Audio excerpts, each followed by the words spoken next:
Our next speaker, Natasha Tassell-Matamua, is an Indigenous Māori academic researcher in Aotearoa, New Zealand, where it's about 4 a.m. right now. And she'd hoped to join us live, but has wisely recorded a message to share her perspectives. And her work really challenges us to reflect on how we define evidence as we explore consciousness beyond the brain, especially as we seek to learn from Indigenous knowledges and non-Western worldviews. So we'll play her recording now. Thank you. Kia ora, my name's Natasha Tassell-Matamua and it's a pleasure to be delivering this video today. I'm sorry I can't be there in person. My presentation is just going to briefly look at Indigenous notions of consciousness from an Indigenous Māori perspective. But as I start, I just want to note that it's really important to recognise that Indigenous perspectives, Indigenous cultures and their perspectives are not homogenous, totaling approximately 476 million peoples across 90 countries and making up roughly 5% of the global population and speaking 5,000 of the 7,000 active languages in the earth. Indigenous peoples are diverse, as are our knowledges and the way that we view the world. So there's not one single way to speak about or define Indigenous notions of consciousness, rather there are many. And just as there are many ways of defining consciousness or talking about it from an Indigenous perspective, equally there's no one single way of defining consciousness in Western scholarship either. But for the purposes of the talk today, I'm just going to go with a definition that seems to commonly come up when I Google the term. And that definition is that consciousness is the state of being aware and responsive to one's surroundings. So just as there's not one single way of looking at consciousness from an Indigenous perspective, not one single way of defining consciousness from a Western scholarship perspective, equally there's no one single word in the Indigenous Māori language that readily and easily translates to the notion of consciousness. Instead, there are a number of terms that might approximate to an awareness and responsiveness to one's surroundings. But to fully understand these terms in their fullest sense, it's really important to be aware of Māori ontologies, which is, of course, is something that I can't readily overview in this short time I have for this presentation. But I will just very briefly state, because it's a really important point, that Māori ontologies, and by that I mean Māori perspectives about the nature of reality and about the nature of being, fundamentally acknowledge the existence of what we call wairua, which might generally or loosely be translated as meaning spirit. And we believe that everything is imbued with spirit, and that spirit also comes from a singular source. So because of that, everything is interconnected across time and also across space. So working from this ontological perspective means that I, as someone who identifies as Indigenous Māori, may understand the notion of consciousness in a particular way, and that way doesn't give preference to or prioritise the brain as the generator of consciousness, as many Western psychological theories do. Instead, our perspectives of consciousness sort of have this understanding that consciousness is something that's inherent to all things, and in many ways is not inseparable from this spirit that we talk about, this notion of wairua, and the singular source, the singular spiritual source that we believe all beings descend from. So now I'm just going to give an example, which I hope might highlight one aspect or one way that we might think about consciousness from a Māori perspective.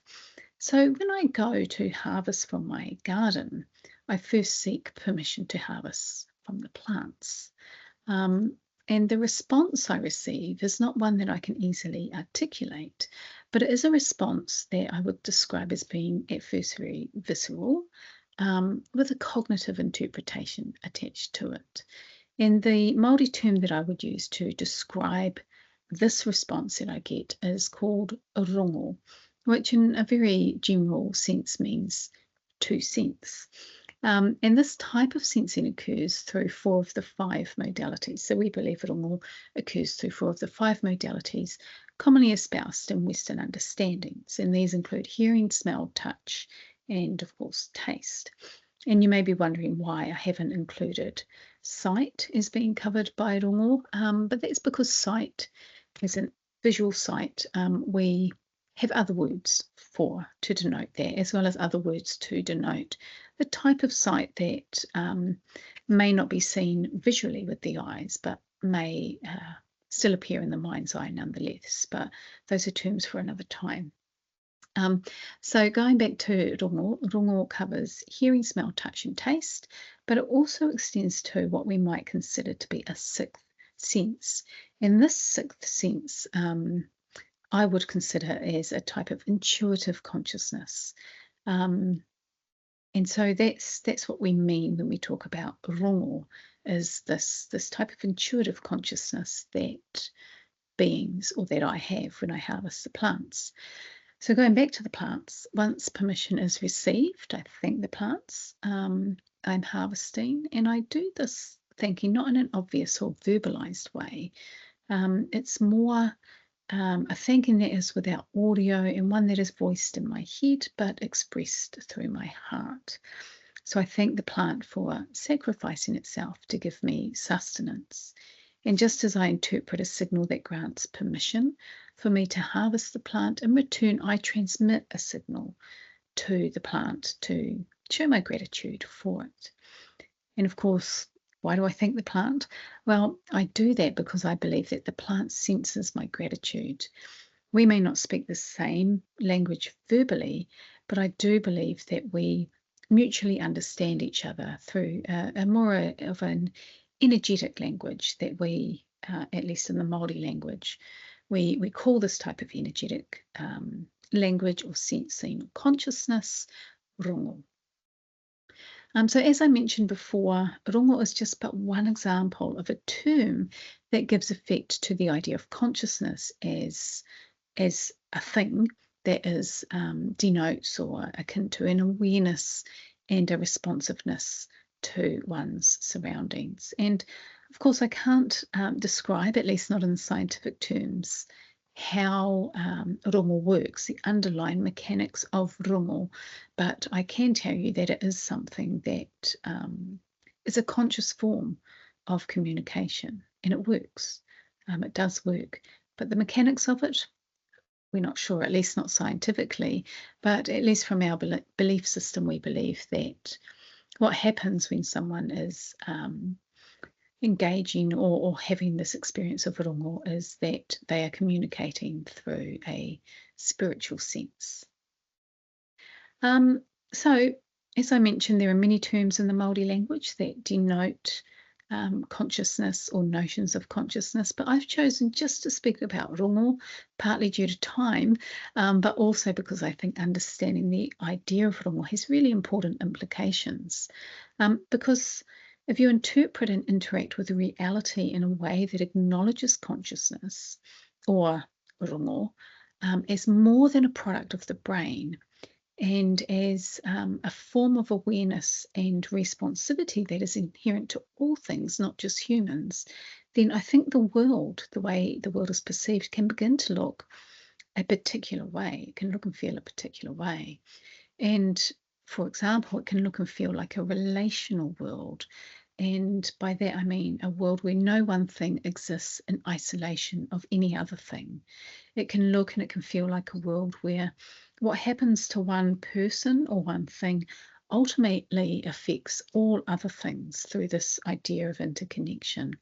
But it can also look and feel like a world where we can begin to understand each other, and not through a consciousness that is manufactured by the brain, but through a type of interaction, a more intuitive, energetic interaction, such as rongo, which we believe has its foundation in spirit.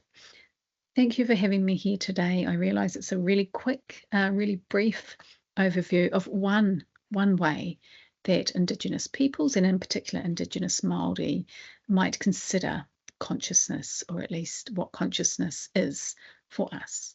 Thank you.